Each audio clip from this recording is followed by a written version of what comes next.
we've put ourselves in a difficult Now situation. we can see that Rasmus Højlund is out on the training pitch, so is in contention for the game tomorrow. That must be a delightful feeling for Erik ten Hag and also for the fans too. Yeah, huge. As I said, then it's important that we have him there as an option, especially with Marcus not being present for the trip. So yeah, real big positive that he's out there, and hopefully he can continue his Champions League form. I mean, hopefully he can, because he has scored 5 Champions League goals for United already this season, becoming our quickest player to reach that mark in the competition. I mean, of a player of that impact that's done it in the gigantic competition that is the Champions League, you want that experience in your side.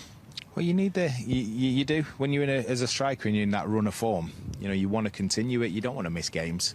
In the Champions League, he seems to have a little bit of an edge in the Champions League, which has been good. So, yeah, fingers crossed he can continue that form tomorrow.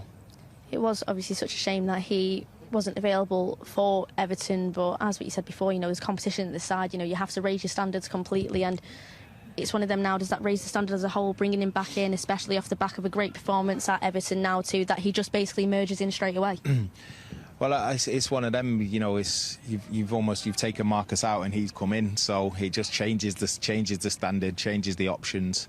All of the boys there, you'd expect will have the right mentality for tomorrow, and Rasmus will be chomping at the bit, having missed the weekend and missed a three goal win at Everton.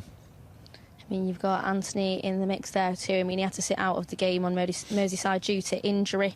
I mean, when you have obviously a boost here, we've said how many players that we have here, but when they've injured, there's obviously that doubt in your mind. But now to see them back in, that's exactly what Erik wants. Erik wants a headache, doesn't he, when he comes to pick this team?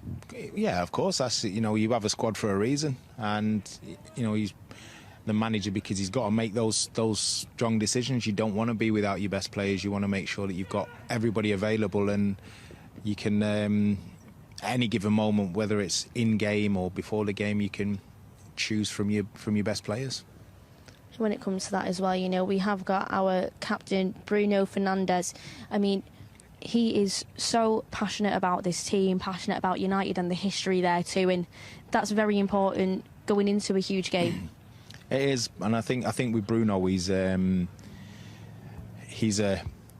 decent person as well, first and foremost. I mean, the way he conducts himself on and off the pitch, in the training pitch, and even around the staff and the demands he puts on other people. His interview with Garnacho was quite, I enjoyed that at the weekend when, he sort of said, listen, we need more from you, consistency. While everybody's raving about the goal, he's saying how good he thinks he is and how he can do more. So you do need that. That's what the experienced players bring in. As a captain, he's got to be pushing standards all the time. I mean, we will be hearing from Erik ten Hag and Bruno Fernandes at 12 with the press conference ahead of the Galatasaray game here. I mean, you can see them all together as a group now, getting ready to train. I mean, does it help? You can see some of the young players here in the mix with it too. We've seen Hugo yesterday being part of it. Is it good that there's this healthy competition here from the youngsters too? Of course it is, yeah. I mean, these boys are pushing. They're learning and pushing all at the same time. They're learning what the standard is, and they're pushing to be in the team. So it's really important that they're amongst it. They feel comfortable. They can express themselves and show what they're all about. That's exactly what they're working for.